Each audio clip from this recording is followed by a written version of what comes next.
Hai semua, apa kabar? Semoga kita semua dalam keadaan sehat saja.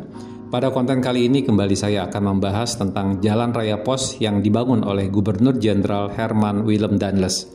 Mengapa saya membahas lagi tentang Jalan Raya Pos? Itu karena kalau saya perhatikan bahwa viewers konten tentang Jalan Raya Pos ini cukup banyak peminatnya. Nah, setelah saya membahas tuntas tentang Jalan Braga, maka kali ini adalah gilirannya Jalan Asia Afrika Bandung yang dulunya pernah dinamakan Jalan Raya Timur. Adalah Groot Postweg yang membelah kota Bandung yang sekarang dikenal menjadi Jalan Ahmad Yani, Jalan Asia Afrika, dan Jalan Sudirman yang dibangun pada tahun 1809. Nah, Groot Postweg ini sebenarnya adalah jalan yang menggantikan fungsi jalan setapak penghubung kota Batavia dengan Bandung yang sebenarnya telah ada sebelum tahun 1786.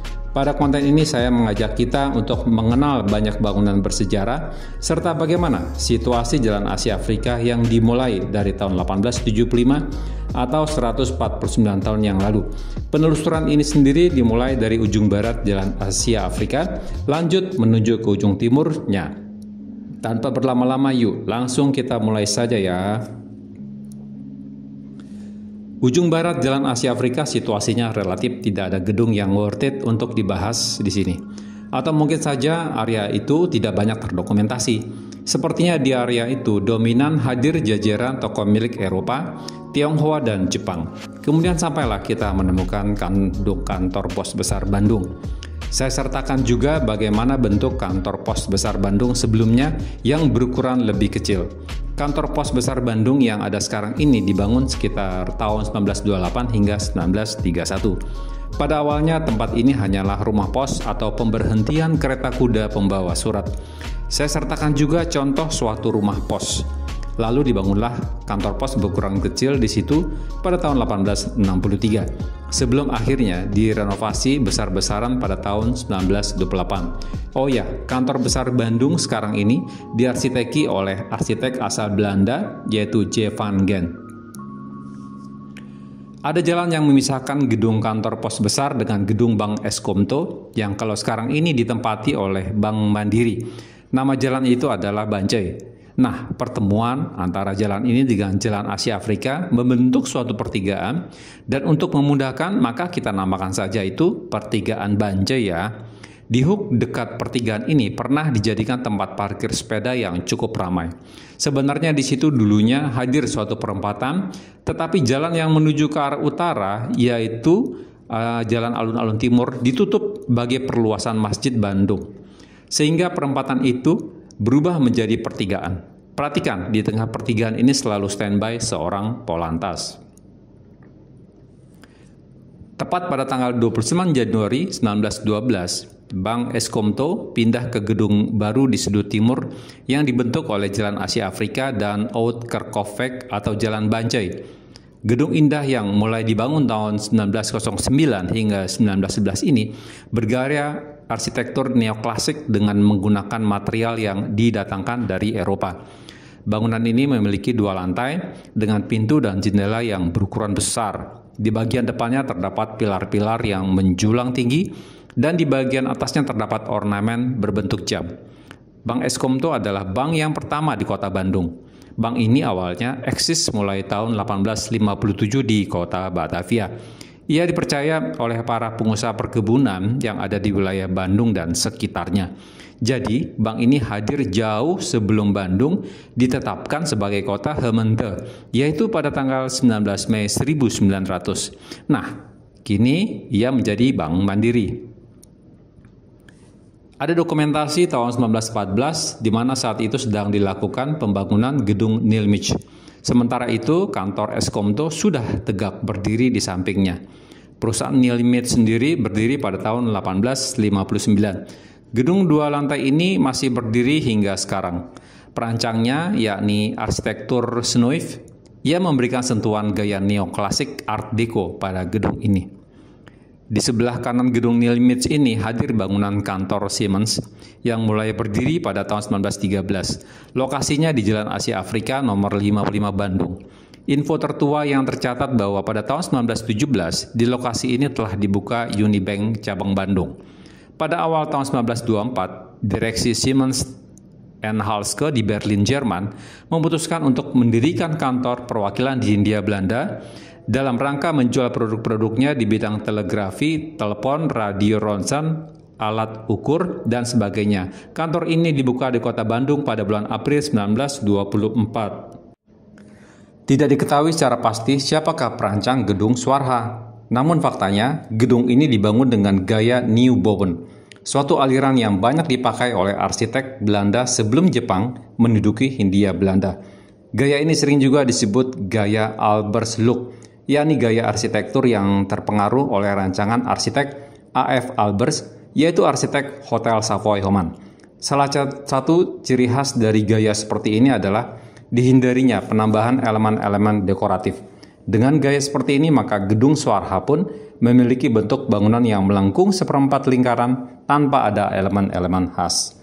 Pembukaan jajaran toko yang terletak pada lantai terbawah gedung ini berlangsung pada hari Sabtu malam tanggal 28 Maret 1953. Sesungguhnya di lantai paling bawah digunakan sebagai area niaga, termasuk di situ hadir toko sepatu bata. Masjid Raya Kota Bandung sebelumnya bernama Masjid Agung dan didirikan pertama kali pada tahun 1812. Masjid ini dibangun bersamaan dengan dipindahkannya pusat kota Bandung dari Krapyak sekitar 10 km selatan Bandung ke pusat kota sekarang. Pada awalnya ia dibangun dengan bentuk bangunan panggung tradisional yang sederhana, bertiang kayu, berdinding anyaman bambu beratap rumbia, dan dilengkapi sebuah kolam besar sebagai tempat mengambil air wudhu. Perombakan dilakukan pada tahun 1850. Masjid kecil tersebut mengalami perombakan dan perluasan. Atap masjid diganti dengan genteng, sedangkan dindingnya diganti dengan tembok batu bata. Kemudian bangunan masjid kembali mengalami perubahan pada tahun 1875 dengan penambahan pondasi dan pagar tembok dengan motif sisik ikan yang mengelilingi masjid. Perlu diketahui bahwa dokumentasi tertua masjid ini adalah tahun 1890. Dan untuk memudahkan, sekali lagi, hanya untuk memudahkan ya, maka masjid perubahan tahun 1875 ini saya sebut saja generasi pertama. Pada tahun 1910-an, renovasi total dilakukan. Kini bagian atas masjid dihiasi oleh atap tumpang tiga, di mana tiang-tiang dan lengkungannya masih dipertahankan. Ini saya sebut sebagai generasi kedua. Kemudian pada tahun 1930, perombakan kembali dilakukan dengan membangun pendopo sebagai teras masjid, serta pembangunan 2 buah menara pada kiri dan kanan bangunan dengan puncak menara yang berbentuk persis seperti bentuk atap masjid. Menjelang konferensi Asia Afrika pada tahun 1955, Masjid Agung Bandung mengalami perombakan besar-besaran. Atas rancangan Presiden Soekarno, masjid ini mengalami perubahan total, diantaranya kubah dari sebelumnya berbentuk nyungcung menjadi kubah persegi 4 bergaya Timur Tengah seperti bawang. Ini saya sebut saja generasi ketiga. Selain itu, menara di kiri dan kanan masjid serta pawestren berikut teras depan dibongkar sehingga ruangan masjid hanyalah untuk sebuah ruangan besar dengan halaman masjid yang sangat sempit. Kubah berbentuk bawang rancangan Soekarno hanya bertahan sekitar 15 tahun. Setelah mengalami kerusakan akibat tertiup angin kencang dan pernah diperbaiki pada tahun 1967. Kubah bawang kemudian diganti dengan bentuk bukan bawang pada tahun 1970. Ini yang saya sebut sebagai generasi keempat. Nah, perubahan total terjadi lagi pada tahun 2001 dan ini merupakan bagian dari rencana penataan ulang alun-alun Bandung. Dalam perencanaan tersebut, penataan Masjid Agung dan alun-alun merupakan suatu kesatuan yang tak terpisahkan tanpa mengurangi makna alun-alun sebagai ruang terbuka umum. Ditemukan fakta baru berdasarkan dokumentasi tahun 1920-an dan mungkin selama ini tidak pernah dibahas, yaitu hadirnya pasar di alun-alun Bandung, tepatnya di depan deretan gedung Eskomto, Nilmit, serta Siemens & Halske. Para pedagang membuka lapaknya dengan beratapkan tenda atau payung di sayap Jalan Asia Afrika. Sepertinya selain pasar, di situ juga merupakan food court atau pusat kuliner bagi para pekerja di area itu. Ada dokumentasi di mana penjual makanan pikulan sedang sibuk melayani pelanggannya. Berdasarkan dokumentasi tahun 1950-an hingga tahun 1980-an, di lokasi yang tadinya pasar di alun-alun itu berubah menjadi area parkir. Tentunya kita akan bertanya-tanya, mengapa terjadi perubahan itu? Mudah saja dijelaskan bahwa saat tahun 1920-an, kawasan alun-alun hanya ramai pada saat tertentu saja, seperti perayaan hari-hari besar. Sehingga saat itu kebutuhan parkir di sekitar alun-alun belum signifikan. Namun sejak tahun 1950-an, semakin banyak perkantoran hadir di sekitar alun-alun, serta semakin banyak orang yang membawa kendaraan memanfaatkan alun-alun sebagai tempat rekreasi. Sekarang tibalah kita di suatu pertigaan yang dibentuk oleh Jalan Asia Afrika serta Jalan Alun-Alun Timur. Kamera diarahkan ke selatan dan kita akan melihat ada suatu bangunan bioskop di sebelah kiri. Gedung bioskop ini bernama Elita, yang dibangun pada tahun 1910. Di bagian atas dari fasad gedung bioskop yang bergaya Art Nouveau ini, hadir sebuah patung burung Raja Wali. Sementara itu, di sebelah kirinya hadir restoran Elita. Pada masanya bioskop Elita ini adalah bioskop paling elit di Bandung bersama bioskop Concordia. Elitisme ini juga terlihat dari para pengunjung yang biasanya datang dengan mengenakan pakaian rapi serta memakai sepatu. Pada tahun 1960-an, nama bioskop pernah berganti menjadi Bioskop Puspita. Kini sampailah kita di gedung perkantoran Menara BRI Bandung yang sekarang beralamat di Jalan Asia Afrika nomor 57-59. Nah, di lokasi ini sebelumnya pernah ditempati oleh perusahaan The Cox Sparks and Corporation. Sekitar tahun 1990-an, di atas kafling tersebut dibangun ulang menjadi gedung perkantoran Menara BRI seperti sekarang. Gedung yang kini ditempati oleh Bank Mandiri sebagai Regional Office Operation ini berada di seberang alun-alun Bandung. Di bagian atas bangunan ini tertulis Nethandel NV. Gedung yang beralamat di Jalan Asia Afrika nomor 61 ini dibangun pada tahun 1912. Bangunan ini bergaya neoklasik dan merupakan hasil rancangan arsitek Hulswit Verman dan Edward Kuipers. Bangunan tersebut menggunakan material-material yang didatangkan dari Eropa. Gedung GBO saat ini digunakan sebagai kantor PT PLN Persero Distribusi Jawa Barat, berlokasi di Jalan Asia Afrika nomor 63. Gedung yang dibangun pada tahun 1920-1921 ini, pemilik awalnya adalah Namlut Vennoskap Technics Biro Sunda, sebuah perusahaan jasa konstruksi yang berdiri sejak tahun 1896. Kemudian pada tahun 1930, NVTBS ini termasuk salah satu perusahaan yang terimbas krisis ekonomi dunia atau saat itu disebut Malaysia. Selanjutnya pada akhir tahun 1930, gedung yang dirancang oleh arsitek CPW Schumacher dibeli oleh GBO dan memindahkan kantornya terhitung mulai tanggal 1 Maret 1931. Pada tahun 1931, NVTBS ditutup dan pada tahun 1932 berakhir di meja likuidasi. Pernah dipakai jadi gedung Netherlands Indies Handelsbank cabang Bandung dan dibangun sekitar tahun 1909-1910 hasil rancangan arsitek PAJ Moyen.